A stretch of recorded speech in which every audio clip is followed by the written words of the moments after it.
Welcome back. Thank you for checking out this bonus edition of the 12 Kyle podcast.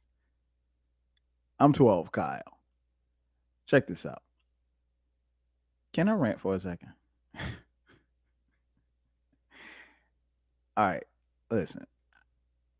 I'm not really what you would call a picky eater, right? I grew up in an era where um pretty much, we were told that you were to eat whatever was placed in front of you. We didn't have in the 70s and 80s, we didn't have like uh, uh, a lot of different options, if you will. So whatever your mom and dad or grandma, whoever was eating, that's what you ate. So it's not a lot of things that I don't eat, but there are quite a few things that I don't eat that um, I just don't eat, right? And I feel a way if someone tries to give me something that I don't eat. Um, so yeah, I came to this topic because on two separate incidents within a 2 week period, um, I was given tomatoes. Now, don't laugh. I don't eat tomatoes. I don't like tomatoes. I've never liked tomatoes. So one day I was out and about, driving around, listening to music, got kind of hungry, right? So I was like, oh, snap. Let me go to Wendy's. I hadn't been to Wendy's in a while. I don't really do fast food spots that much, but on this particular day, I was hungry. I didn't feel like, coming home and eating something. And I was like, let me just get something to eat. So I go get the number one. And I think it was number one with like cheese and bacon, right? And I say no tomato, no onions. Now I don't mind onions, but I didn't want an onion that day. Wanted to keep my breath relatively fresh, so when I saw my wife, I wouldn't have onion breath and kiss her. But so I didn't want the onion. But I said no tomato. Just hold the tomato.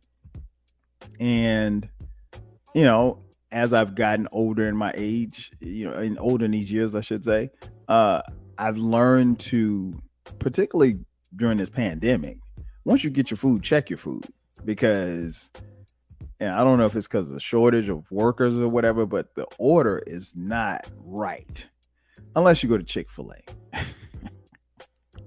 Chick-fil-A. Chick-fil-A has never gotten my order wrong. I mean, like service with a smile, but that's another story for another day. So anyway, I get home ready to, throw down on this burger, and something said, open it up and look and see. And lo and behold, they did not put an onion on there, but like 7 tomatoes were on the joint. I don't like tomatoes. I don't eat that. Like, tomatoes are slimy. They taste and no shade to any of you who eat tomatoes, but tomatoes are nasty. So I had to take the 7 tomatoes off the burger. Had to scrape the tomato juice and tomato fillings or whatever it is off my lettuce so I could enjoy my burger. Now I managed to eat the burger and didn't taste any tomatoes, I guess, but still a little peeved nonetheless.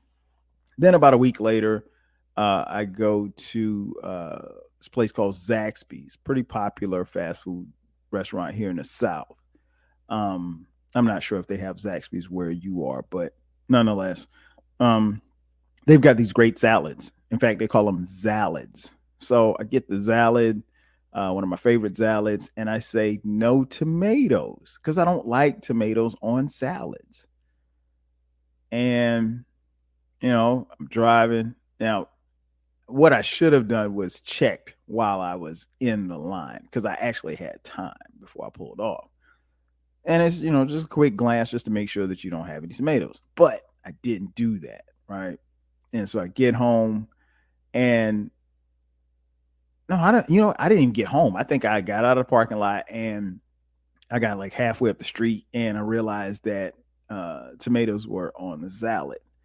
Now, I had the option of turning back around, but honestly, Zaxby's service is so slow. Well, this was lunchtime, so it was moving pretty fast, but a lot of times the service is kind of slow. So I'd already spent 20 minutes in line. I didn't want to spend another 20 minutes just to get another salad. So I was just like, I'll just pick the tomatoes off, scrape tomato juice, tomato fillings, or tomato trimmings, or whatever that crap is, and go from there, right? But I said all that to say this, like, how hard is it to hold the tomatoes? It's not hard at all. If someone says no tomatoes, then that means just that, no tomatoes. Oh, this guy doesn't want tomatoes. Maybe he's allergic to it. Maybe they make him puke. Let's get rid of the tomatoes. But no, they kept the tomatoes on my salad. I had to scrape it off, whatever. So I don't eat tomatoes. So it got me to thinking about other things that I don't eat, right? It's not a long list, but it's, some of the stuff may surprise you. Some of it may not. Liver. I don't eat that. I don't know. In fact, I don't know too many people who do eat liver. But liver might be the nastiest thing on earth. I do recall, again, going back to it's had to be like 78, 79. I was like 4 or 5 years old. And I remember my mom cooking some liver. And what's interesting was I remember her cooking the liver, and the liver smelled really, really good. But listen, once I took a bite out of that, oh my gosh, man, it tastes like a tire. It tastes like a brown tire. It was nasty. And I spit it back out. And my mom said, "You're going to eat that liver." And I told her I didn't want it. And she said I was going to eat the liver. And she said, "You're not going to get up from that table until you eat that liver." Now, I don't know about most of you, but those of you who are Black who are listening to this podcast, you've probably heard that before from your parent, guardian, or loved one. I don't know about other races. I don't know about other cultures. I don't know how y'all get down. But in the Black household, you probably heard that before. You ain't getting up from this table until you eat that food. And so subsequently, I sat at the table for the next 3 hours. I ate everything else, but that liver stayed on that plate, Jack. And, it got to the point where I was dozing off at the table. I mean, like, I was, relatively small. So, I do remember my legs going numb or falling asleep, if you will, while I was at the table. So, yeah. But eventually, I won. I won the battle. My mom came in there, got me away from the table, and told me to go to bed, which was fine for me because I was relatively full. But I wasn't eating that. I don't like that. What else? Squash. Don't eat squash. Interestingly enough, when I was like 6 or 7, between like 6 and 10, like I would eat squash all the time, but I lost the taste for it. I'm a firm believer in that. If there's something that you eat and you eat it consistently, and then all of a sudden you stop eating it for years at a time, you could lose the taste for it. So, I don't know. I mean, like, I love French fries, but if I stopped eating French fries for 5 years, would I lose the taste for French fries? I think that's possible. Not likely, but it's possible. And the reason why I say not likely, because French fries is one of my favorite foods. But yeah, you can lose the taste for something. But I'm not going to stop eating French fries. So that's beside the point. Yeah, squash. I don't eat that. Okra. Okra kind of falls in the category of like tomatoes, real slimy, nasty, just ugh. I don't eat that. Now, I have had fried okra before, and that was a little bit better, but nah, I'm not eating that. okra in general is nasty. My wife eats okra and she'll cook it and saute it and all kind of crap like that. I just look at it. I'm not eating that. And subsequently, I don't make my kids eat it either. I mean, they can if they want to, but I'm not eating it. You sit at the table. Why doesn't Daddy have okra? Because I'm grown. What else? Zucchini. I think most of you probably don't eat zucchini. I've had zucchini a couple of times. It's not bad, but it's not good either. I don't eat that. Oh, beets. There's a theme here. Beets. Beets are nasty. Beets are really, really yucky. I don't know too many people who eat beets, but I did have a friend once in high school who loved beets. Like that would be his thing. And I just thought he was the weirdest person on the planet for that. Oh, here's a popular one at Thanksgiving. Cranberry sauce. That is very nasty as well. I don't get it. And again, it's something that I see a lot of people talk about eating at Thanksgiving. If you have cranberry sauce at your Thanksgiving dinner, I'm not going to say I won't come, but I won't eat that. In fact, don't even bring it around me. And ironically enough, it's normally at Thanksgiving in my house or wherever we eat. If we eat at my in-laws, wherever, my mom's house, somebody normally has cranberry sauce. But nah, bro. I'm not eating that. Speaking of Thanksgiving, dressing, or as some people call it, stuffing. Now, depending on where you are in the world, some people call it dressing, some people call it stuffing. That was something that I ate when I was really, really little, and I loved it. But again, I got away from the taste of it. So it's like, and I've had it in subsequent years. Probably, I had some probably about 2 years ago. It wasn't that bad, but after I ate it, I was like, I'm not eating that again. It didn't make me sick. It didn't make me, go to the bathroom or anything. I just, I ate it. I'm not eating that again. It's just how it is. It's just like that was something that was a thing that particular day. And never again. This next one may surprise some people. Jello. I don't like Jello. And I know that sounds very odd for a kid who grew up in the 70s and 80s. Nah, man, because that was very popular, right? Jello was very popular.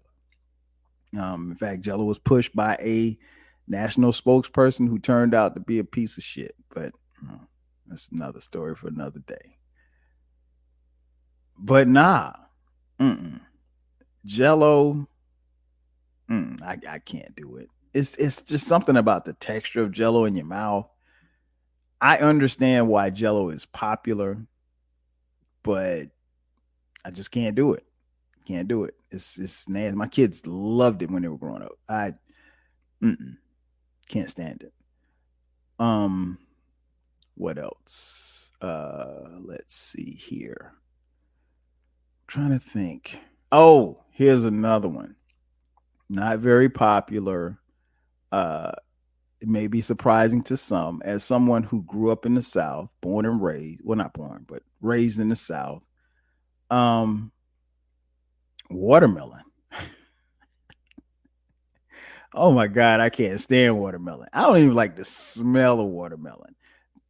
About the closest you can get me to watermelon is watermelon bubblicious back in the day. Watermelon is nasty and it smells nasty. And I mean, I guess, being in the South and the images of, black people eating watermelon is not a good looking image, if you will. But I don't eat that. I just don't. I do not eat that. I will not eat watermelon. And what's interesting is, again, everybody in my house eats watermelon except me. I don't. It's not something that I forbid people from eating around me because the smell doesn't bother me that much. But no. In fact, I remember growing up, kids, summertime, that was the thing. Like, this is gonna sound weird, but in my hometown of Florence, South Carolina, I remember there was a guy. They used to they used to call him the watermelon man, and he had this watermelon truck, and he would drive by like neighborhoods, and like it's funny when I think about it now. Oh my gosh, I'm just having these memories. He was sort of like the ice cream man. Like, he would come into the neighborhood and he'd have watermelon truck and watermelons on the back of his truck, and you could buy watermelon. And like the kids would come running out of their apartments or their house.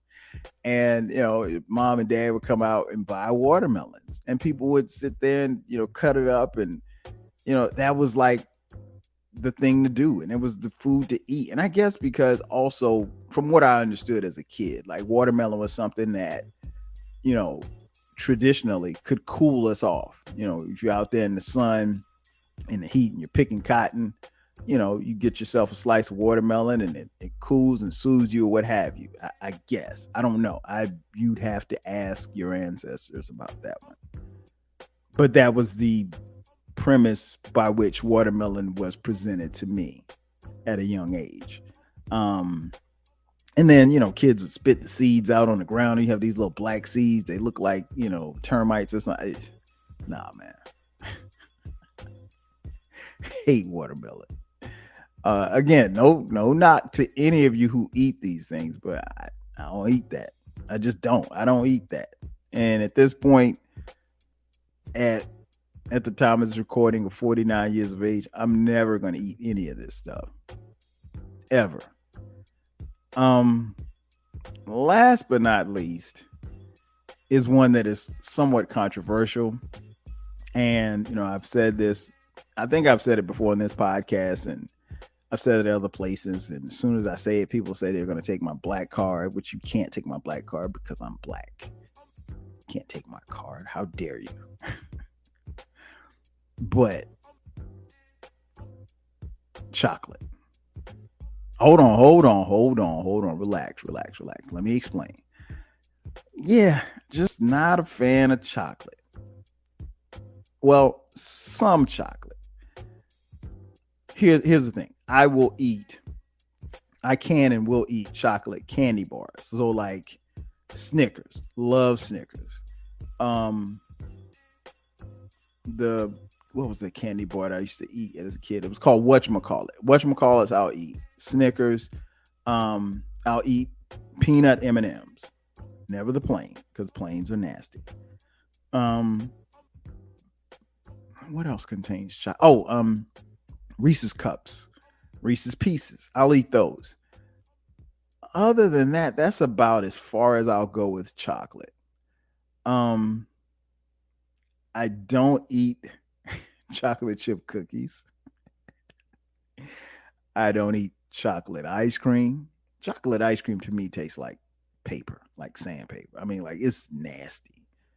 And it leaves like you eat chocolate ice cream, you always like have to drink something afterwards. It's really nasty. And chocolate cake. I know some of you guys' heads are exploding right now, but nah, chocolate cake, no, don't eat it. I remember one time, at my job, my old job, this is years ago, 10, 15 years, at least 15 years ago. Yeah, it was 15 years ago because I don't think we had Brandon yet. And but anyway, they decided to give me my job decided to give me a cake for my birthday. And so they bring the cake in, everybody sings happy birthday, and it's like, oh yeah, I'll cut the cake. So I go to cut the cake because all I'm seeing is just white icing, right? I go to cut the cake. The cake is a chocolate cake. I'm like, oh shit. I'm not eating this. And so they were like, no, cut a big piece, cut a big piece. And then I was like, nah, I'm good. I just ate lunch. You know what I'm saying? I'm cool. No, you need to cut a big. So one of my coworkers comes over. She cuts this huge piece, puts it on my plate. So I can't tell them at this point that I don't eat chocolate cake. And nobody volunteered to ask me if I even ate chocolate cake, but they just assumed that I did. So, that's what you get for your assuming. Nonetheless, so cake's sitting on my plate, and we go back to work, and everybody's walking by. Oh, happy birthday, blah blah blah. You're not gonna eat your cake? Oh yeah, I'm kind of full right now. I'm gonna eat it. And then I took a piece and I just kind of threw it in the trash, like made it look like I took a bite. And then like my manager came over and she was like, hey, you haven't eaten your cake. I was like, yeah, I'm gonna eat that. I'm kind of full from lunch, whatever. Man, when nobody was looking, I balled up that chocolate cake, put it in a napkin, squished it up, and threw it in the trash. And then so at the end of the day, it was time for me to leave to go home. And it's like, Kyle, take your cake home, share it with your family. I mean, really, I'm really not going to take a cake home that everybody's been breathing on and, wishing happy birthday on and everything like that. You strangers who don't take care of yourselves. And I'm going to take this germified cake home to my family. No, I don't think so. But I did take the cake, drove about a half a mile up the street to a dumpster, and subsequently threw it in the dumpster and proceeded to the crib. Yeah, man, chocolate. I don't eat it. I just don't. It's an acquired taste. It's not for me. If I'm somewhere where there is chocolate cake, I mean, I don't dump on it. It's just not. It's not something I'm gonna eat. It's just not my style. It's not how I get down. Some of you do, and again, there's no knock. Chocolate chip cookies, they look and smell pretty good. It's not anything that I'll ever eat. Yeah, man. So I had to get on here that tomato fiasco or fiascos, since it was twice within like a 2-week period. I just had to come on here and talk about what I don't eat. There's a few things, not a lot, but and again, I don't necessarily describe myself as a picky eater. I'm not like my boy to Eat Eclectic. Shout out to Eat Eclectic. He's a very picky eater. He did a podcast about it. But nah, I'm not picky. At least I won't describe myself as picky, but it's just certain things I'm just not gonna eat. And that's just how it is. Ladies and gentlemen, thank you for checking out this bonus edition of the 12 Kyle podcast. I am your boy 12 Kyle. I'll catch you guys next time. 5Gs.